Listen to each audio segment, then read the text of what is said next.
இலவசம் இலவசம் இலவசம். கடன் வாங்கினா இத்தனை விஷயம் இலவசமாக கிடைக்குது நம்ம உடம்புக்கு. First stress.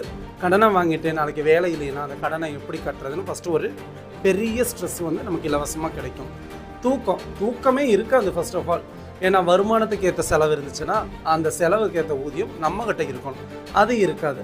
தேடல், ஒரு கடனை வாங்க இன்னொரு கடன் அடைச்சு அந்த கடன் முடியாமல் அது இன்னொரு கடனில் வந்து முடியும் போது ஒட்டு மொத்த சரிதமே பிளாக் ஆகும். இன்னொன்று வேலைக்கு போகிற புத்தியே வராது. ஏன்னா எத்தனை தான் சம்பாரிச்சாலும் கடனுக்கு போகும்.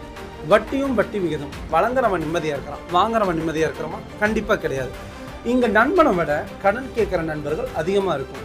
உதவுறவனுக்கு நீ தெய்வம், உதவாட்டி நீ கெட்டவன். வாழ்க்கையில் வாழ்ந்தா நீ நல்லவன், வாழாதவனுக்கு நீ பொறாம பிடிச்சவன். முதுகு பின்னாடி பேசுகிறவன் கோலை, அதுவே நீ நேரடியாக பேசினா சண்டைக்காரன்.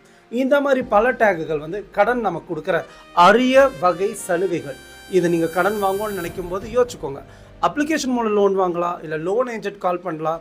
இப்போ உங்களுக்கு வர ஃப்ரீ ரிங்டோன் மாதிரி எல்லா லோனுமே சார் சிபில் ஸ்கோர் நல்லா இருக்குது, நீங்கள் 10 லட்சம் உங்களுக்கு எலிஜிபிலிட்டி இருக்குது, வாங்க ரெடியாக பார்க்குறோம்.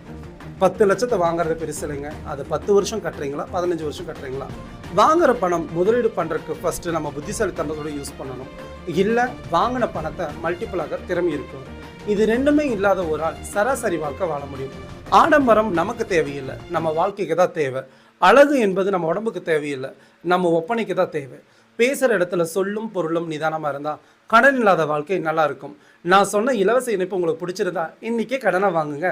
நாளைக்கு நீங்கள் பெட்ரிடன் ஆகும்போது நாங்கள் உங்களுக்கு கேர் தருவோம். இந்த மாதிரி சலுகைகள் எங்ககிட்டையும் இருக்குது. ஸ்ட்ரெஸ் ஃப்ரீயாக வாழ்கிறதுக்கு கடனை வாங்காதீங்க. பெரியவங்களுக்கு பண்ணும்போது இன்சூரன்ஸ் போடுங்க. ஒரு ஆக்சிடெண்ட் ஆகும்போது ஒரு காப்பீட்டு திட்டம் மூலிமா போடுங்க. லைஃப் சேவிங்க்கு நல்ல டிசிஷன் எடுக்குங்க. இந்த மாதிரி கடனால் வாழ்க்கையை தொலைச்சவங்க நிறைய பேர் தான். பட் நம்ம உயிர் காக்கும் ஒரே மருந்து ஹெல்த் இன்சூரன்ஸ் தான். இது நான் வந்து பெய்ட் ப்ரொமோஷன் இல்லை, வாழ்க்கையோட உண்மையான ப்ரொமோஷன் என்னோட புரிதலுக்கு. நன்றி, வணக்கம்.